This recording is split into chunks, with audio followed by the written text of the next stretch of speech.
and obtained his PhD from the same college in 1971 in astrophysics. Hello, what's the crack? What's the story? Welcome back to the channel. Today we're checking out 10 interesting facts about Queen, Bohemian Rhapsody. You know what Queen is. Let's go. What the songs did they do? They did a lot of songs. Let's go.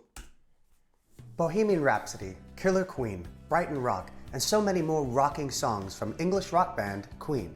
Today we're going to show you 10 very interesting facts about Queen.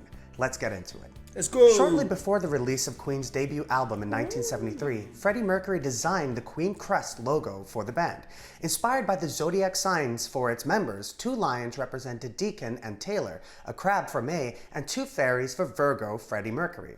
Okay. Originally, it was simply line drawn, but eventually it got its more intricate rendition. Before becoming one of the most iconic rock and roll frontmen ever, Freddie cut his teeth as an artist in Isleworth Polytechnic in West London, and then studied graphic art and design at Ealing Art College, graduating with a diploma in 1969.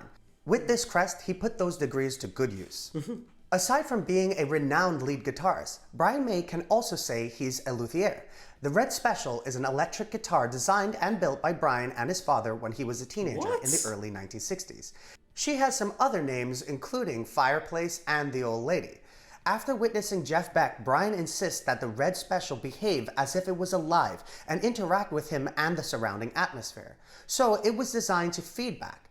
Brian used the Red Special almost exclusively since the band's beginning in the early 1970s. A Crazy Little Thing Called Love was Queen's first #1 hit in the US and also made it to #1 in the UK. The song topped the charts all around the world for weeks. Freddie was notorious for banging out songs rather quickly, and this one was no exception. It was so easy for Freddie to compose that he actually wrote Crazy Little Thing Called Love while having a bath. Queen roadie Peter Hinz remembers how it all went down while Freddie was taking a bubble bath in a German Hilton hotel room. Peter recalls saying, "The idea for the song came to him while he was in the bath. He emerged, wrapped in a towel, I handed him the guitar, and he worked out the chords there and then." Fred has this knack of knowing a great pop song. In 1981, Queen were in the process of recording their 10th studio album, Hot Space, at Mountain Studios in Montreux, Switzerland. And all of a sudden, David Bowie shows up. Bowie was in the same studio recording the title track for the upcoming movie, Cat People. And so Bowie stopped by the Queen sessions. Drummer Roger Taylor recalls saying, "David came in one night and we were playing other people's songs for fun, just jamming. In the end, David said, 'This is stupid. Why don't we just write one?' What happened next is music legend." Jumping from Deacon's iconic bass line, David and Queen composed the song Under Pressure together. Brian May says, "We felt our way through a backing track and all together." That's a good song. Under pressure, push it down on me. That's a good song. As an ensemble.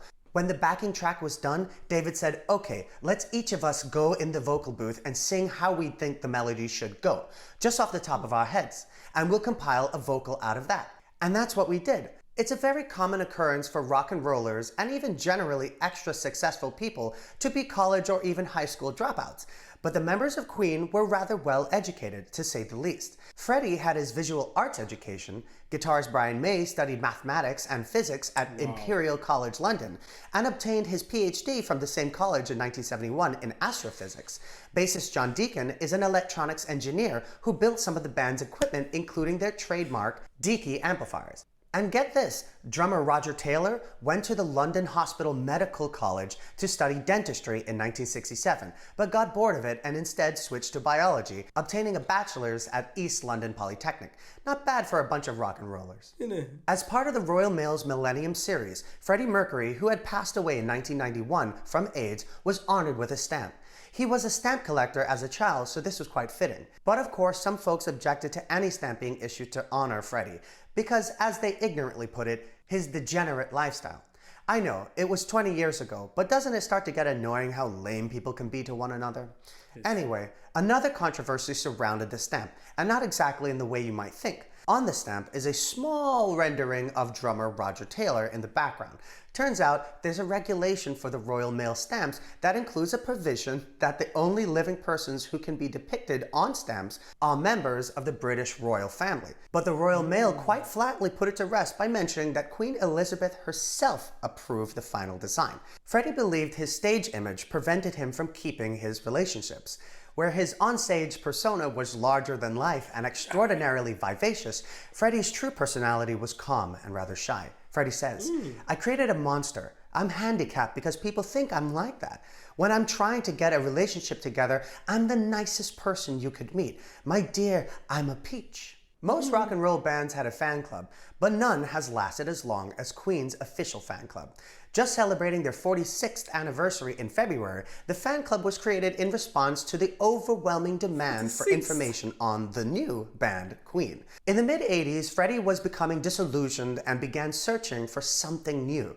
He believed the band was in a rut, and the routine of go to the studio, do an album, go on the road, go around the world was becoming simultaneously too much and old hat. Freddie says, after a while, it's like a painter, you know, you paint away and then you stand back and look at it in perspective. That's exactly what we needed. We just needed to be away from each other. Otherwise, you just keep going in that routine and you don't even know if you're going down. But it turns out Live Aid was what they needed, a concert to aid in the Ethiopian famine, and also dubbed the day music changed the world. It brought together some of the biggest rock stars in the world, and Queen absolutely stole the show. And I think this quote by Freddie perfectly encapsulates the man's mood as he looked upon his life and where he came from. Freddie says, I'm not doing it out of guilt. Even if I didn't do it, the poverty would still be there. It's something that will always be there, to be honest. When you think about it, all we can do to help is wonderful things. And I'm doing it out of pride. Pride that I've been asked as well, as that I can actually do something like that. And so basically, I'm doing it out of feeling that one way, all the hard work that I've actually done over the years has paid off. Because they're actually asking me to do something to be proud of. I'm actually in with all the biggies and I can do something worthwhile, to actually sing something that's an integral part of what's going on, you know. And the song, We Are the Champions, seems to convey that anyway, without us thinking about it. That's what's magical, and I think that's going to probably bring tears to my eyes, I tell you, when I do it. I love that. All we can do to help is wonderful things. Well, that's all for today, everyone. Be sure to leave a comment to keep the party going. That's very good. That's very good. I feel like they said a few stuff that His PhD. I might have known. A few stuff about, you know, Brian May being an astrophysicist. I knew that. But to be fair, they didn't talk about him being from Tanzania. I think he was born in Tanzania. I think it was Tanzania. Tanzania. I must say Tanzania. Tanzania. Yeah. Freddie being born in Tanzania. Yeah. Apart from that, there's a few cool stuff I actually learned. Can't wait to learn more stuff. If you want to learn more stuff, let me know. Let me know if you like seeing this kind of videos. If you want to see more of this kind of videos. It's just different, you know. So yeah, thank you so much, and I'll see you guys very soon. Bye bye.